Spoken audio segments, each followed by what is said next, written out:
తాకట్లో ఉన్న బంగారాన్ని విడిపించి ఆ రోజున మార్కెట్ ధర కట్టి మిగిలిన డబ్బును మీకు అందిస్తుంది కొమ్మూరి గోల్డ్. సార్ నమస్తే. నమస్తే సార్. బాగున్నారా sir? Happy sir. Yeah. So first of all congratulations అండి. ఆల్రెడీ ఆ పేరుకి కూడా పవర్ ఉన్నట్టుంది. ఆ పి అక్షరంతో స్టార్ట్ అవ్వడం, ఆ పిఠాపురం అనే రావడం, అవును. కొంచెం ఆ పవర్ అలా యాడ్ అయినట్టుంది. బజ్ అయితే బాగానే ఉంది చూడడం వరకు. సో నాకు తెలిసి చాలా మంది కాన్ఫిడెంట్గా ఉన్నారు మిమ్మల్ని ఇంతకుముందు అభిమానించే వాళ్ళు వీళ్ళందరూ కూడా. సో అందుకని ముందుగానే కంగ్రాచులేషన్స్ చెప్తున్నాను. Thank you sir. Thank you. So ఏమైందండి ఇప్పుడు ఎక్కడ వరకు వచ్చింది సినిమా? సినిమా అయిపోయింది సార్. అది మీకు ఇంకా పోస్ట్ ప్రొడక్షన్ వర్క్ మొత్తం టోటల్గా అయిపోయింది. సెన్సార్ కూడా అయిపోయిందండి. ఇంకా రిలీజ్కి వచ్చేసామండి. May 1st మంచి గ్రాండ్గా రిలీజ్ చేస్తున్నాం. సో రిలీజ్ డేట్ విషయంలో సార్ అంటే ప్రాపర్గా ప్లాన్ చేసుకున్నారని అంటే మొత్తం ప్లాన్ చక్కగా మంచి ప్లాన్తోనే వెళ్తున్నాం. డేస్ ఇవన్నీ వచ్చినాయని May 1st హాలిడే అండి ఆ రోజు. తర్వాత టోటల్గా హాలిడేస్ కూడా వచ్చాయి కదా సార్. దాని మీద సినిమాని ప్లాన్ చేశాను. మీరు ఏమన్నా పవన్ కళ్యాణ్ గారి అభిమానండి? పిచ్చి అభిమాని అండి. అంటే పవన్ కళ్యాణ్ గారు అంటే చిరంజీవి గారు పవన్ కళ్యాణ్ గారు అంటే ఇంకా బాగా. సార్ ఇప్పుడు మీరే ఆలస్యం అమృతం అని ఒక సినిమా తీశారు, మరి మీరు ఎందుకు ఇంత ఆలస్యం చేశారు మళ్ళీ? ఇప్పుడు దీన్ని మీరు ఎలా తీసుకుంటున్నారు? సెకండ్ ఇన్నింగ్స్ అంటారో లేదు ఈ లాంగ్ గ్యాప్ని మీరు ఎలా ప్రస్తావిస్తారో నాకు తెలియదు, కానీ చాలా మంది సెకండ్ ఇన్నింగ్స్ అని ప్రస్తావిస్తూ ఉంటారు. బికాజ్ పేరు కూడా చేంజ్ అయింది. ఇప్పుడు మహేష్ చంద్ర స్పెల్లింగ్ కూడా చేంజ్ అయింది. ఈ బదులు ఐవై పెట్టారు మధ్యలో హెచ్ తర్వాత. అదే ఆలస్యం అమృతం అండి. ఇప్పుడు అమృతం మళ్ళీ ఇప్పుడు ఈ ఆలస్యం అమృతం అవుతుంది. ఓకే, ఆలస్యం అయిపోయింది, అమృతం మిగిలింది అంటారు. ఆలస్యం రావడం కూడా నాకు చాలా అదృష్టంగానే ఫీల్ అయ్యింది సార్. అంటే ఈ గ్యాప్ రావడంలో మంచి కథలు సెట్ చేసుకున్నా. మెయిన్ ఎక్కువ ఫ్యామిలీతో ఎక్కువ బాండింగ్ జరిగిందండి. నేను అసిస్టెంట్ ఉన్నప్పుడు కానీ డైరెక్టర్ అయినప్పుడు కానీ ఫ్యామిలీతో కలవడం ఉండేది. అంటే ఎక్కువ స్పెండ్ చేసేవాడిని కాదండి. పాప నా వైఫ్ చూసుకుంటుండేది. చక్కగా పిల్లలు చదువుకుని అయ్యారు. ఈ గ్యాప్లో పిల్లలకి మంచి మ్యారేజ్లు చేయడం అంటే ఒక మంచి తండ్రిని అనిపించుకున్నాను ఈ గ్యాప్లో. సో ఈ మధ్య సోషల్ మీడియాలో మీ ప్రేయస్ రావే ప్రస్తావన వస్తుంది, చూసారేమన్నా? అవునండి, నాకు ఈ మధ్యకాలం ఒక 1 year నుంచి విపరీతంగా ట్రెండింగ్ అయింది. అది కాకుండా సార్ మొన్న లాస్ట్ ఒక 1 week నుంచి కొంచెం ఒక సినిమా వచ్చింది రీసెంట్ గా, డెకాయిట్ అని ఒక సినిమా. ఆ సినిమా వచ్చినప్పుడు అందరూ ఇది ప్రేయస్ రావేలా ఉందని మళ్ళీ ఒకసారి గుర్తు చేస్తున్నారు. అంటే ఇది ఎప్పుడో వచ్చిన కాన్సెప్ట్, గుండె ఇవ్వడం అనేది అని చెప్పి. మీరు చూసారండి? అదే చూసాను. చాలా మంది మిత్రులు నాకు వాట్సాప్ లో కూడా పంపించారండి. చాలా ఆనందంగా ఉందండి. అంటే నా సినిమా రిలీజ్ అయ్యే టైంకి చాలా మంది ఆ సినిమా గుర్తు చేసుకోవడం. రెండోది ఏంటంటే సార్, ఆ సినిమా రిలీజ్ 26 సంవత్సరాలు అయిందండి. అయినా కూడా ఈ రోజుకి గుర్తుపెట్టుకుని చూసారా, అది మామూలు విషయం కాదండి. ఏమండి, అలాగే ఈ సినిమా అండి పిఠాపురంలో అలా మొదలైన సినిమా ఒక్కసారి చూస్తే జీవితాంతం గుర్తుపెట్టుకుంటారండి. అంటే ఒక కళ్ళ ముందు జరుగుతున్న సినిమాలా ఉంటుంది. అంటే సినిమా కాదండి, ఒక కళ్ళ ముందు జరుగుతున్న విషయంలాగే కనపడుతుంది అన్నమాట. ఒక ముగ్గురు తండ్రులు, ముగ్గురు అమ్మాయిలు, వాళ్ళ మధ్య కథ అండి. అలాగే కాలేజ్ సీన్స్ కూడా ఉంటాయండి. కాలేజీలో వేరే టాపిక్ ఉంటుంది. కాలేజీలో ఒక విధంగా ఈ మధ్యకాలంలో చాలా మంది కుటుంబ సమేతంగా చూసే సినిమాలు రావట్లేదు అన్న వాళ్ళందరికీ కూడా ఈ సినిమా మంచి సినిమా అవుతుంది. మంచి పండగ లాంటి సినిమా అవుతుంది. రెండోది ఏంటంటే, కుటుంబంలో బాధ్యతలు బరువులు పెరిగిపోయి అనురాగాలు ఆప్యాయతలు దూరం అయిపోయిన వాళ్ళందరికీ కూడా ఈ సినిమా చాలా దగ్గర అవుతుందండి. చాలా కనెక్ట్ అవుతారండి. మా కథలో ఒక ముగ్గురు ఫాదర్లో ఒక ఫాదరు సరదాగా ఫ్రెండ్లీగా ప్రతి విషయం కూతురుతో షేర్ చేసుకుంటూ, భార్యతో షేర్ చేసుకుంటూ హ్యాపీగా ఉంటాడు. ఇంకొక ఫాదర్ ఉంటాడు. ఆ ఫాదర్ ఏంటంటే, కూతురు ఎక్కడో గొప్ప పొజిషన్లో ఉండాలి, నెంబర్ 1 అవ్వాలి కూతురు, ఒక ఐఏఎస్ అయిపోవాలి, లేకపోతే ఒక ఐపీఎస్ అయిపోవాలి, అయిపోతే ఐఏఎస్ ఫాదర్ అనిపించుకోవాలి అని చెప్పి ప్రేమను గుండెల్లో దాచుకుంటాడండి.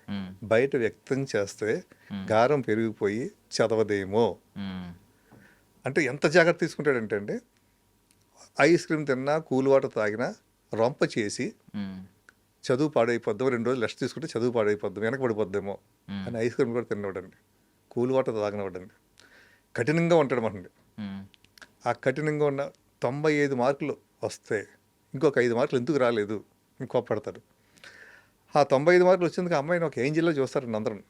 ఒక అమ్మాయి అసలు ఏంటి చదువులు సరస్వతి అంటారండి. ఆ కాలేజీకి వెళ్ళినప్పుడు కాలేజీలో గొప్పగా చూస్తారు. తండ్రి సాటిస్ఫై అవ్వడండి, 100కి 100 రావాలంటాడండి. దీంట్లో అంటే తండ్రి ప్రేమ అమ్మాయి గ్రహించలేకపోతుందండి. తండ్రి ఏంటి ఎప్పుడు నన్ను ఇలాగ అరెస్ట్ చేస్తాడేంటి, ఆదరణ ఉండదు, సీరియస్గా ఉంటాడు, కోపంగా ఉంటాడు, రగిలిపోతాడు నా మీద.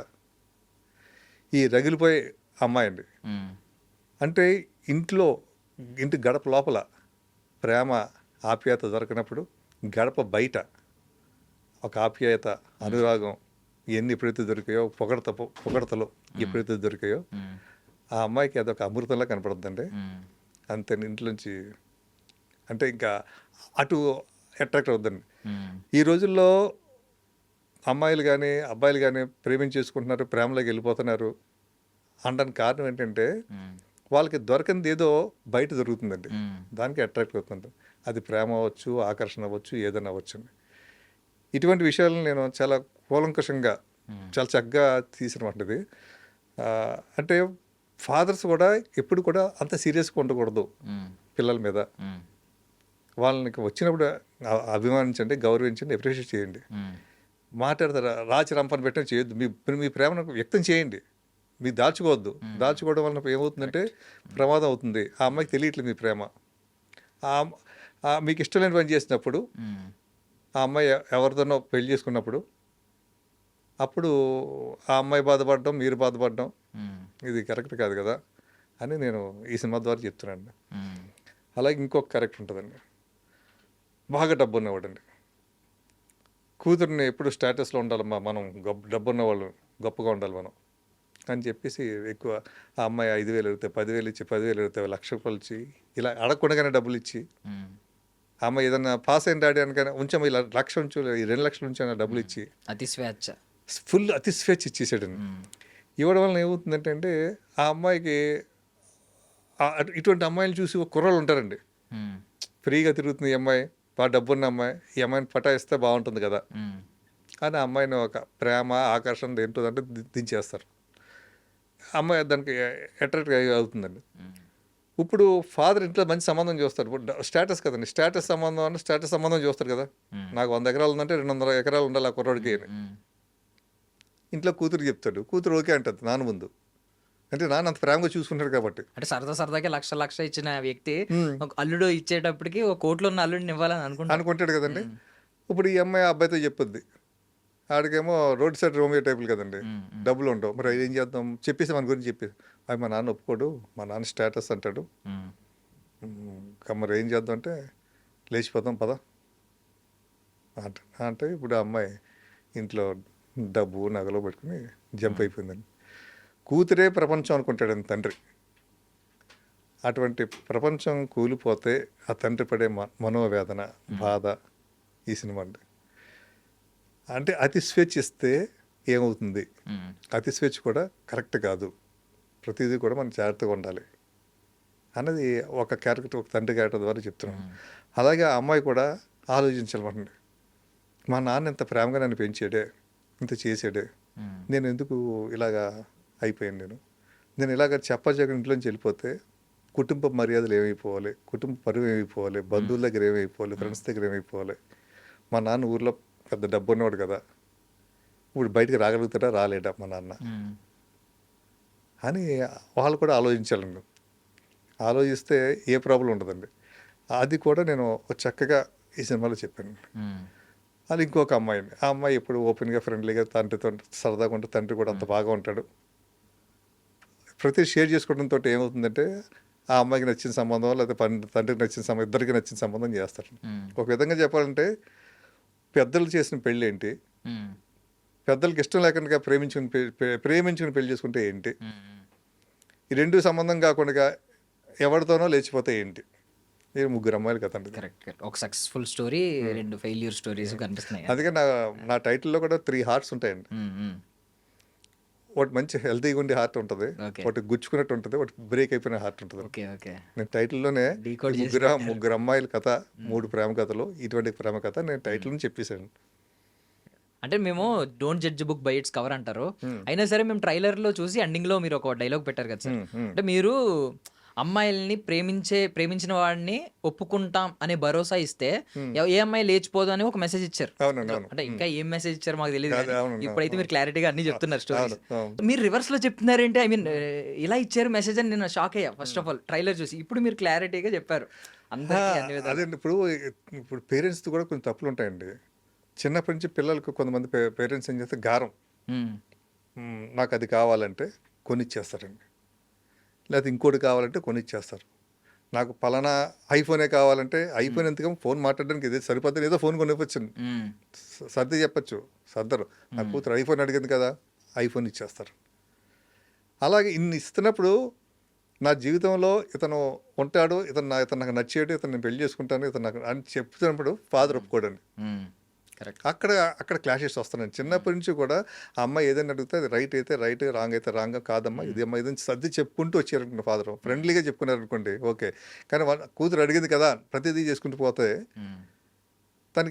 తను ఏదో ఊహించుకుంటాడు, నా కూతురు ఇలా చేయాలని, ఏదో సంబంధం చేయాలనుకుంటాడు. పెళ్లి విషయానికి వచ్చేటప్పటికి ఈ పిల్లలు రివర్స్ అవుతున్నారు. అది కూడా నేను చెప్పాను మాట ఈ సినిమాలో. అంటే పిల్లలకి ఏది పడితే అది ఇవ్వకండి, చేయొద్దు, మీరు కూడా ఆలోచించండి దీని గురించి.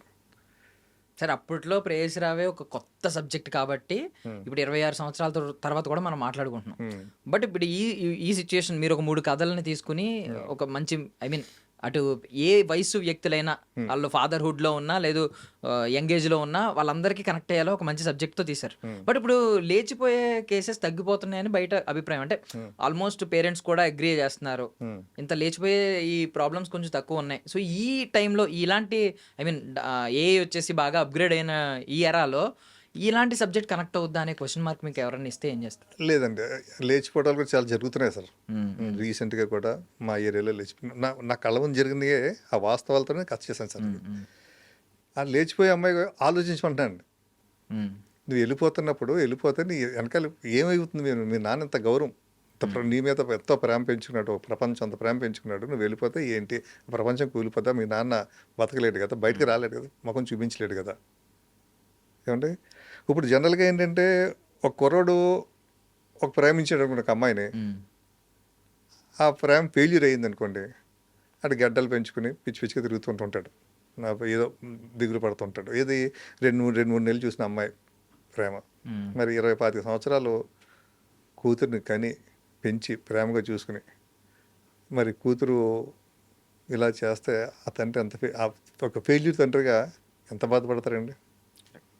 అది ఇట్లన్నిటికీ పరిష్కారమే ఈ సినిమా అండి.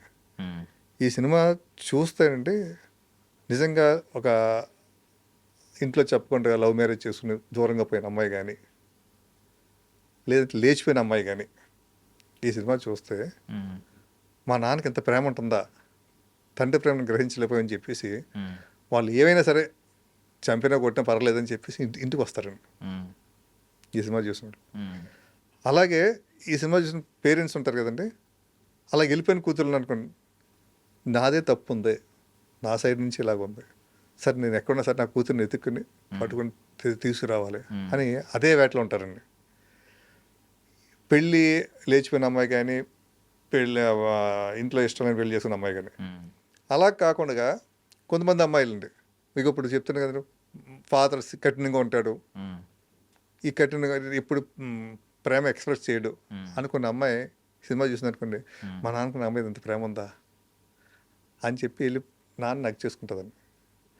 అలాగే తండ్రి చూసాడు అనుకోండి, అరే నా కూతుర్ని నేను ఇలా చేస్తాను, ఇలా సాధిస్తానంటే ఇది కరెక్ట్ కాదు అని తండ్రి మారి కూతుర్ని తన ప్రేమ ఎక్స్ప్రెస్ చేయడం కోసం ఏం చేస్తారంటే ఈ సినిమాకి వెళ్తారండి. ఇద్దరు వెళ్తారు సినిమాకి. అంటే నా ప్రేమ ఇంత ఉందమ్మా అని చెప్పడం కోసం ఈ అమ్మాయి అనుకుంటుంది, ఈ అబ్బాయి ఈ తండ్రి కూడా అలా అనుకుంటాడండి. అటువంటి కథ సార్ ఈ కథ. సో ఇప్పుడు 3 కథల్లో ముగ్గురు కుటుంబాల కథలు ఉన్నాయి. 3 కుటుంబాల కథలు. ఈ 3 కథల్లో ఏదైనా ఒక కథ రియల్ స్టోరీ ఉందా సార్? కంప్లీట్ అంటే మక్కి దించింది, ఇన్స్పైర్డ్ ఫ్రమ్ రియల్ స్టోరీ కాకుండా 3 రియల్ స్టోరీలు అండి. 3 రియల్గా జరిగిన కథలే, దాన్ని బట్టే చేసిన కథ అండి ఇది. అందుకే ఇది చాలా చోట్ల జరుగుతున్న కథలండి. ఇప్పుడు నా ఫ్రెండ్స్ చాలా మందికి, నాకు తెలిసిన వాళ్ళకి జరిగిన కథలండి. వాళ్ళు సినిమా చూస్తారు, మన కథ తీసాడు అనుకుంటారు. అలాగా అనుకుంటారు. ఇంట్లో వచ్చి వెళ్ళిపోయిన అమ్మ, ఒక ఇష్టం నేను పెళ్లి చేసుకున్న అమ్మాయి, నేను నా వల్లనే చేసుకుందని ఫాదర్ అనుకుంటాడు, నేను చేసిన తప్పు నా అమ్మాయి అనుకుంటుందని. అదే